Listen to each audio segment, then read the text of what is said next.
नमः परमहंस स्वादित चरणकमलचिन्मकरन्दाय भक्तजनमानस निवासाय श्रीरामचन्द्राय कृष्णत्वदीयपदपङ्कजपञ्जरान्ते अद्यैव मे विशतु मानसराजहंसः प्राणप्रयाणसमये कफवातपित्तैः कण्ठावरोधनविधौ स्मरणं कुतस्ते नारायणं नमस्कृत्य नरं चैव नरोत्तमं देवीं सरस्वतीं व्यासं ततो जयमुदीरयेत् श्रीलक्ष्मीनाथसमारम्भां नाथयामुनिमध्यमाम् अस्मदाचार्यपर्यन्तां वन्दे श्रीगुरुपरम्पराम् अञ्जनानन्दनं वीरं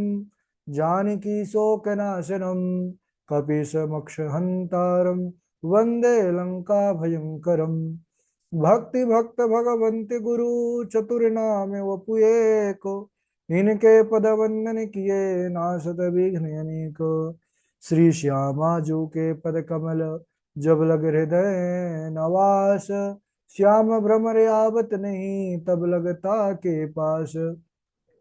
बोलिए वृंदावन बिहारी लाल की जय। भागवत महापुराण की जय। सुखदेव भगवान की जय।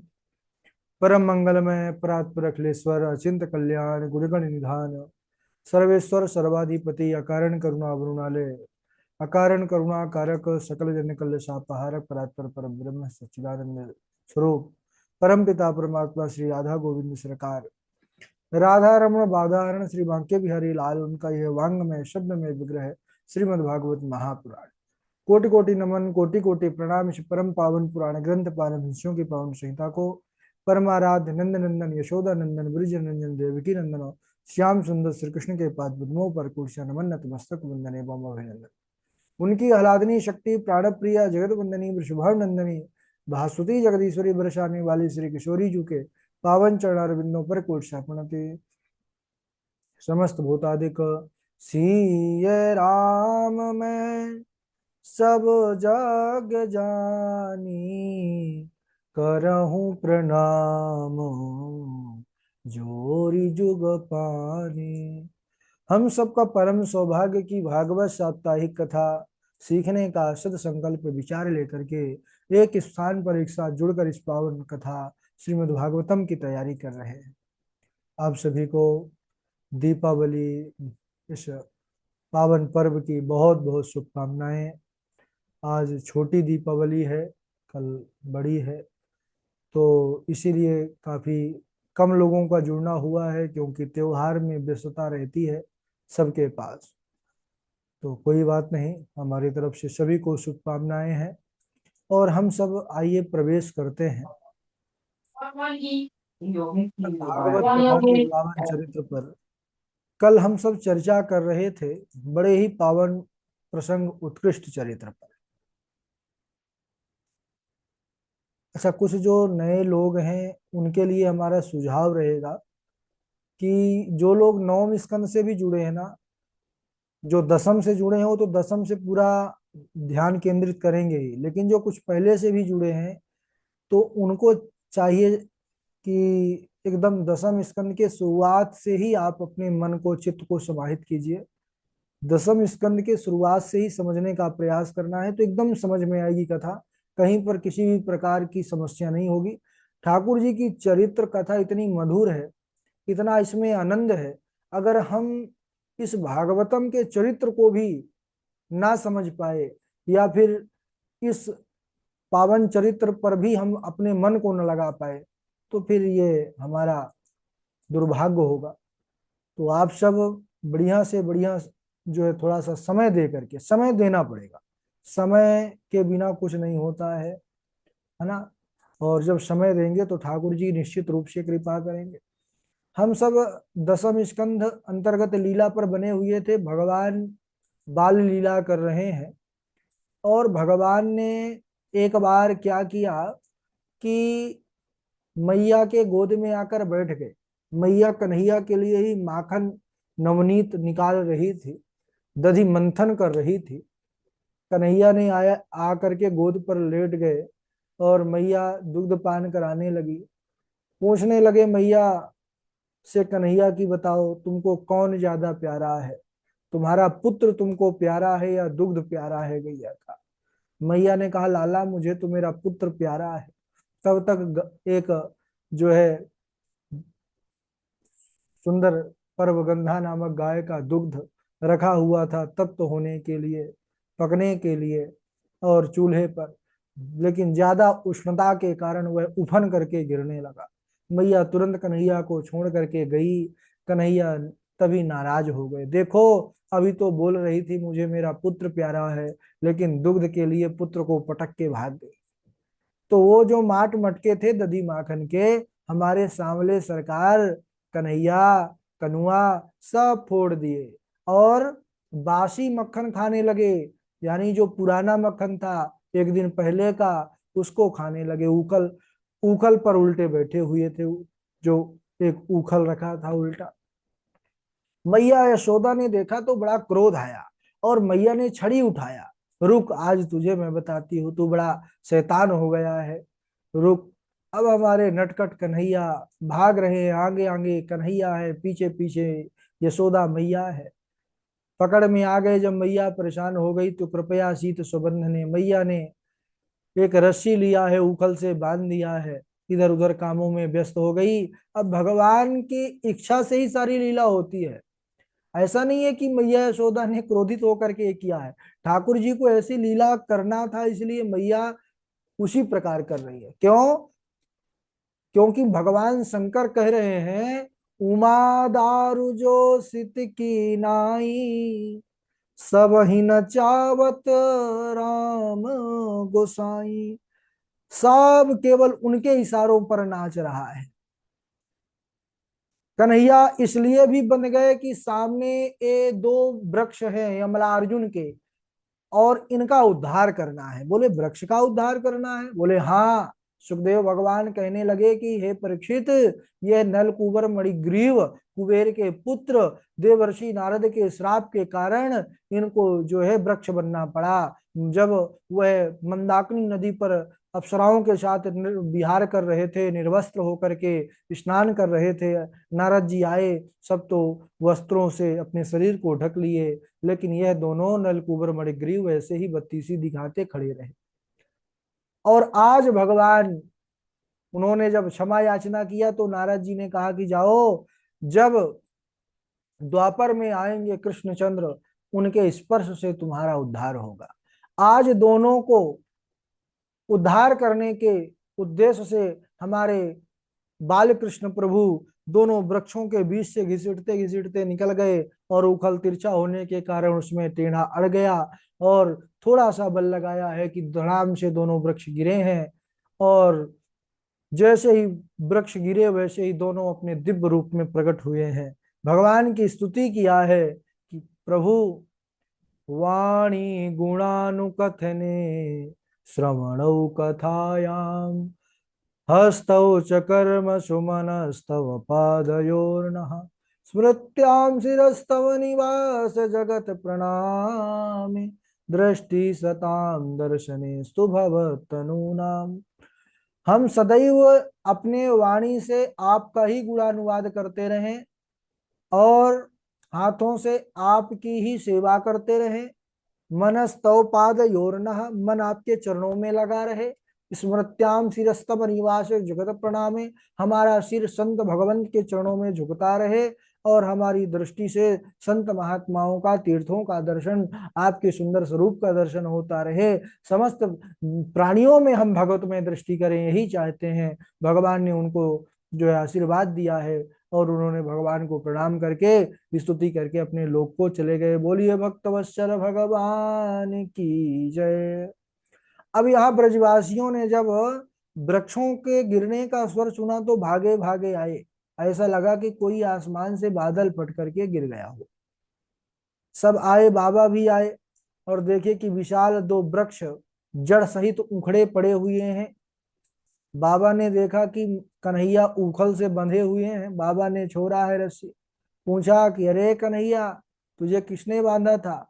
कन्हैया ने कहा रोते रोते, बाबा मैया ने बांध दिया था। ओहो, तू बहुत मैया मैया करता है ना, आज से तू मैया के पास मत जाइयो। कन्हैया ने कहा हाँ बाबा मैं नहीं जाऊंगा। एक गोपी खड़ी थी बगल में, कहने लगी कि अरे कन्हैया, जब तू मैया के पास नहीं जाएगा तो दुग्ध किसका पान करेगा। कन्हैया ने कहा कि अरे मैं गैया मैया को दुग्ध पीऊंगा। पूरा दिन, सारा दिन नंद बाबा के पीछे पीछे हमारे कनुआ लगे रहे, मैया के पास नहीं गए, थोड़ा नाराजगी है। अब इधर रात्रि रात्रि आई, तो अब बाबा के साथ ही विश्राम करने लगे। लेकिन इधर कन्हैया के बिना मैया को नींद ना आवे, और इधर कन्हैया को भी मैया के बिना नींद ना आवे।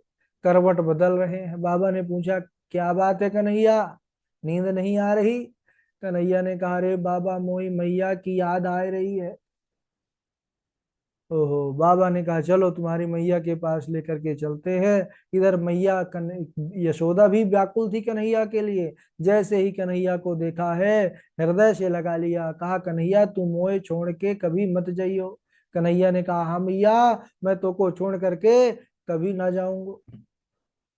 इस प्रकार हमारे प्रभु सुंदर लीला चरित्र करते हुए सबको सुखी कर रहे हैं, सबको आनंदित कर रहे हैं। एक बार भगवान ने एक फल बेचने वाली वृद्धा माता पर अपनी बड़ी विशेष कृपा की। एक वृद्धा माता गोकुल पर फल बेचने के लिए आई। सुबह से शाम हो गई, लेकिन किसी ने उस दिन उसके फलों को खरीदा नहीं। तो मन में बड़ा उसके जो है तो एक उदासी छा गई कि आज किसी ने भी फल नहीं खरीदे। तो हमारे कन्हैया तो अंतर्यामी है, भक्त वत्सल है।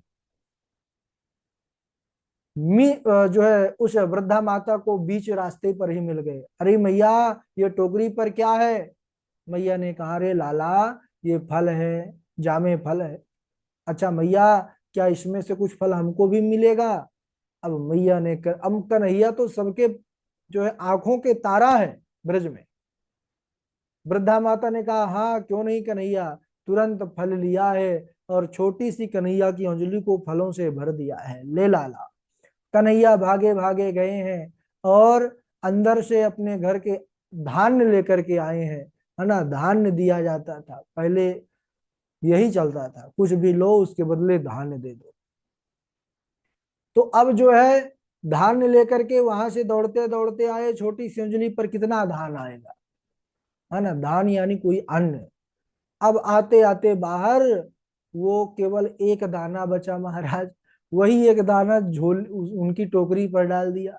लेकिन वृद्धा माता इससे दुखी नहीं हुई, वो उसको बड़ी प्रसन्नता हुई, क्योंकि उसको तो चाय नहीं थी, वो तो ऐसे ही लाला को दिया था। लेकिन उसको प्रसन्नता इसलिए हुई कि देखो ये भी मोल चुकाना जानते हैं। और सच तो यह है सज्जनों कि भगवान से बढ़कर के कौन जो है हम मोल चुका सकता है। उन्होंने कितना उदारता, कितनी कृपा किया है जीवों। कहते हैं ना कि कितनी मिली खैरात न पूछो, कितनी मिली खैरात न पूछो, उनकी कृपा तो उनकी कृपा है, उनकी कृपा की बात न पूछो। उन्होंने इतना सुंदर शरीर दिया है, वाणी दिया, बुद्धि दिया, इतना अच्छा अवसर दिया, तो उनकी कृपा तो बड़ी विशेष कृपा है। अब वो वृद्धा माता चली गई घर। कन्हैया ने कृपा कर दिया, एक धान्य का दाना डाल दिया, वो कृपा हो गई।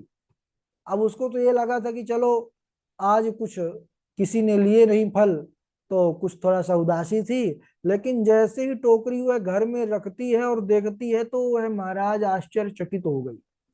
क्या देखती है कि उसकी टोकरी पर ना तो फल है, ना ही पुष्प है। उसकी टोकरी हीरे जवाहरात मणियों से भरी पड़ी है। ये है प्रभु की कृपा।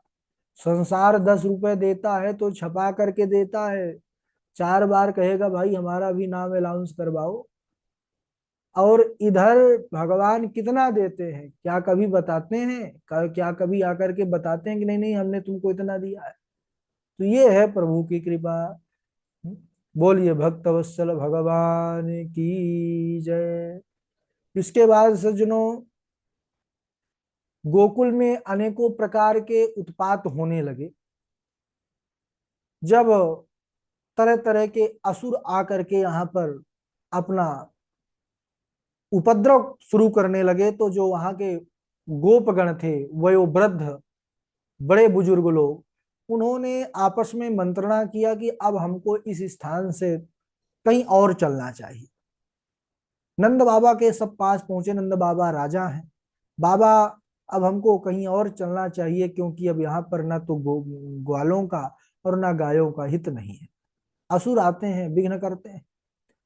बाबा ने कहा कि हाँ, ये बात तो ठीक है, लेकिन ऐसी कौन सी जगह है जो हमारे लिए, गायों के लिए, सबके लिए सेवनीय हो। तो एक गोप ने अपना सुझाव दिया कि हमको, उपनंद नाम के गोप ने, कि हमको वृंदावन चलना चाहिए। बोले, वनम वृंदावनम नाम पशव्यम नवकाननम गोप गोपी गवाम सेव्यम पुण्याद्रि तृणविरुधम। हमको वृंदावन चलना चाहिए। वृंदावन बड़ा ही पवित्र वन है, जो गोप गोपी गायों के लिए सेवनीय है। सुंदर पवित्र यमुना का किनारा है। अनेकों प्रकार के वन उपवन हैं। उपनंद ने जब इस प्रकार कहा तो सभी गोपों ने अनुमोदन किया कि हाँ हाँ, वृंदावन बड़ा ही प्यारा जगह है। तब नंद बाबा ने यह आदेश दिया कि हम सब जो है कल गोकुल से वृंदावन को चलेंगे, अब वृंदावन वासी होंगे। अब वृंदावन की महिमा तो बड़ी अद्भुत है सज्जनों। प्रबोधानंद सरस्वती जी अपने वृंदावन महिमामृत नामक ग्रंथ पर लिखते हैं, ब्रज की महिमा करते हुए, भ्रातस्तिष्ठ तले तले बिटपिना ग्रामेषु भिक्षामट स्वक्षं दं पिबयामुनं जलमलं क्षीराणि कन्थां कुरु सम्मानं कलयाति घोरगरलं नीचापमानं सुधा श्रीराधा मुरलीधरौ भज सखे वृंदावनम मात्यज। भैया, किसी वृक्ष के नीचे बैठ जाना, गांव से भिक्षा मांग करके पेट भर लेना, यमुना नदी का जल पान करके रह लेना, कुछ भी मिल जाए फटे पुराने, उससे ही जो है अपना तन ढक करके अपना गुजारा कर लेना। सम्मान को विष के समान समझना, और नीचों के द्वारा भी अपमान किया जाए, उसको अमृत समझना, और निरंतर राधा कृष्ण का भजन करना। लेकिन वृंदावनम आत्यज, वृंदावन का त्याग मत करना, क्योंकि यह वृंदावन भगवान की क्रीड़ा स्थली, लीला स्थली है। वृंदावन भगवान का प्राण स्वरूप है। तो इस प्रकार सभी लोग जो है वृंदावन को आ गए। बोलिए वृंदावन धाम की जय। वृंदावन धाम अपार, रटे जा राधे राधे। वृंदावन धाम अपार, रटे जा राधे राधे, रटे जा राधे राधे। जपे जा राधे राधे, तेरा हो जाए बेड़ा पार, रटे जा राधे राधे। या वृंदावन की लीला, ना जाने गुरु और चेला। क्यों? बोले आ में ऋषि मुनि गए हार। बस इतना ही करो, ज्यादा जानने का प्रयास मत करो। जपे जा राधे राधे, तेरा हो जाए बेड़ा पार, जपे जा राधे राधे।